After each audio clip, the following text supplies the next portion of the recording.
Nah, ilustrasinya adalah mengapa ketika ngobrol dengan sahabat atau saudara atau orang yang sudah dikenal lama jarang membuat kita canggung ketika berinteraksi karena kita sudah ada ikatan emosional. Nah, presentasi biasanya gagal. Kalau presentasi gagal, kemudian otomatis closingnya pun juga gagal. Alasannya adalah kita tidak mengenal lebih baik atau lebih jauh kepada orang yang kita presentasi atau calon customer atau calon mitra kita. Demikian.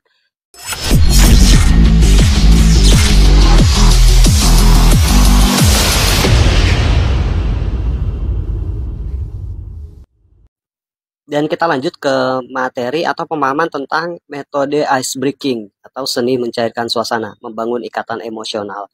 Kita langsung saja Bapak Ibu semua. Seperti biasa jangan lupa like, share, dan komen untuk mendapatkan update informasi selanjutnya.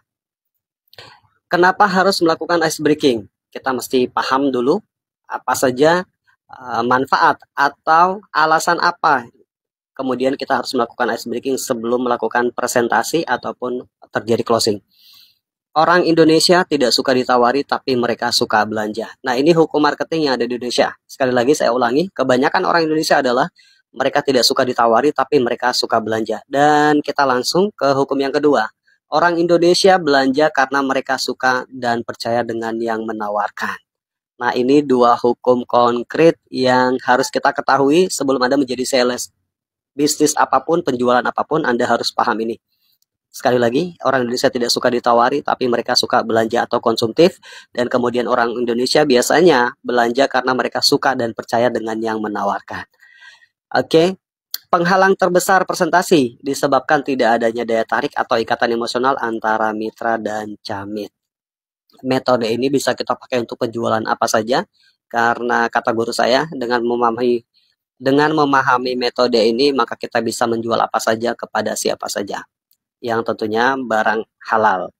Oke, kita langsung manfaat ice breaking. Membangun ikatan emosional, kemudian menggali kebutuhan camit, lalu kemudian mempermudah presentasi. Nah, ilustrasinya adalah mengapa ketika ngobrol dengan sahabat atau saudara atau orang yang sudah dikenal lama jarang membuat kita canggung ketika berinteraksi karena kita sudah ada ikatan emosional. Nah, presentasi biasanya gagal. Kalau presentasi gagal, kemudian otomatis closingnya pun juga gagal. Alasannya adalah kita tidak mengenal lebih baik atau lebih jauh kepada orang yang kita presentasi atau calon customer atau calon mitra kita. Demikian. Nah, di sini kita memberikan pemahaman bahwa manfaatnya adalah membangun ikatan emosional, menggali kebutuhan camit. Dari ice breaking akhirnya kita tahu, oh ternyata dia butuh ini. Lalu kemudian kita tugas kita adalah bagaimana memberikan pemahaman tentang sesuatu yang dia butuhkan. Karena kebanyakan dari orang Indonesia, mereka tidak butuh benefit apa yang ditawarkan, tapi mereka mau mendengarkan apa yang menjadi solusi buat mereka. Demikian Bapak Ibu. Selanjutnya, 7 langkah ice breaking atau ikatan emosional.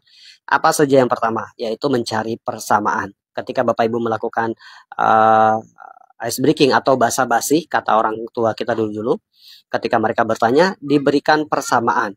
Misal, ketika masuk, kita tanyakan domisili mana, misal domisili wilayah Papua, kebetulan di daerah situ juga ada teman saya atau banyak mitra yang asli dari Papua juga. Nah, ini mencari persamaan.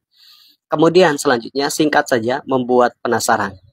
Semakin penasaran kita bangun, semakin kuat, maka insya Allah mudah-mudahan semakin besar terjadi yang namanya closing.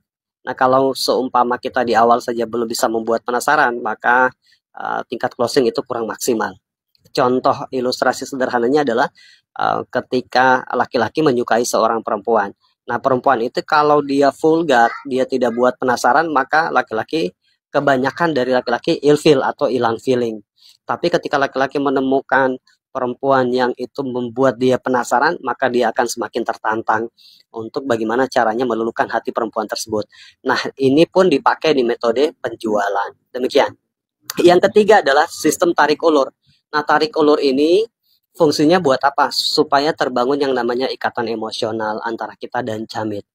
Tujuannya tarik ulur, kita mengulur waktu. Karena untuk dekat dengan seseorang kita butuh waktu. Dari situ tugas kita adalah menjawab satu kali, bertanya satu kali untuk membangun interaksi. Demikian Bapak Ibu. Contoh misal, seumpama kita menanyakan, dia menanyakan bahwa bisnis PTB seperti apa.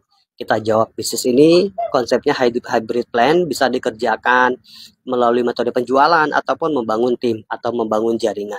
Kemudian kita bertanya lagi, mohon izin Bapak, kira-kira Bapak sebelumnya sudah tahu tidak tentang bisnis ini atau sudah pernah dipresentasi. Nah, ini adalah tujuan membangun interaksi, membangun ikatan emosional. Yang keempat adalah memberi penghargaan kerjaan ataupun aktivitas Jamit lainnya. Ketika terbangun diskusi di situ, proses ice breakingnya, Bapak Ibu kemudian mengetahui bahwa dia bekerja sebagai, anggaplah sebagai ojek online misal, beri penghargaan terhadap pekerjaan mereka.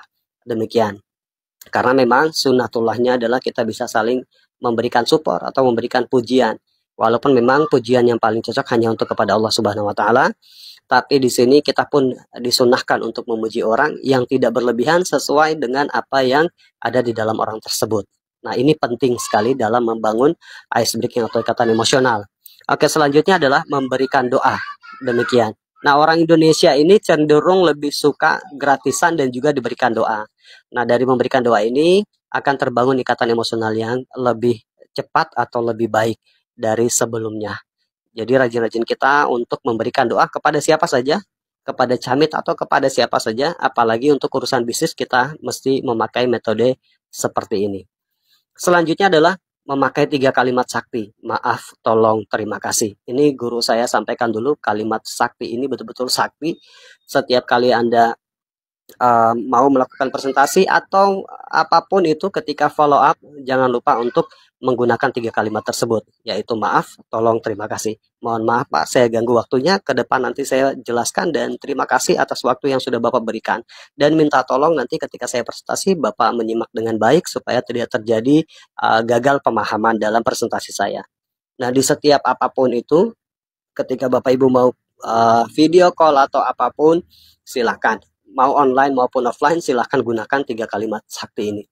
Yang terakhir adalah gunakan yes, said. Contoh misal, kemarin waktu saya ice breaking, ada seorang anak muda, saya perhatikan sepertinya, saya coba tebak-tebak ini, kayaknya masih kuliah. Saya tanyakan, mohon izin bro, saat ini kuliah kan? Dia jawabnya iya. Nah, ini yang dimaksud yes, said. Terus kemudian saya perhatikan lagi, saya ice breaking, saya coba gali, kemudian saya bangun lagi yes, said, saya tanyakan bahwa, kalau tidak salah bro ini asli orang Jawa Timur ya?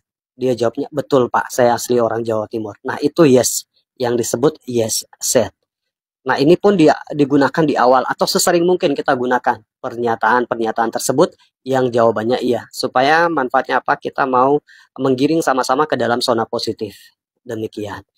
Nah, ini 7 langkah singkat yang saya bahas. Mudah-mudahan ke depan kita bisa belajar lagi full. Kita sama-sama di sharing yang kita bisa pelajari full tentang 7 langkah ice breaking tersebut. Oke, mudah-mudahan bermanfaat. Salam sinergi, go berkah, no riba.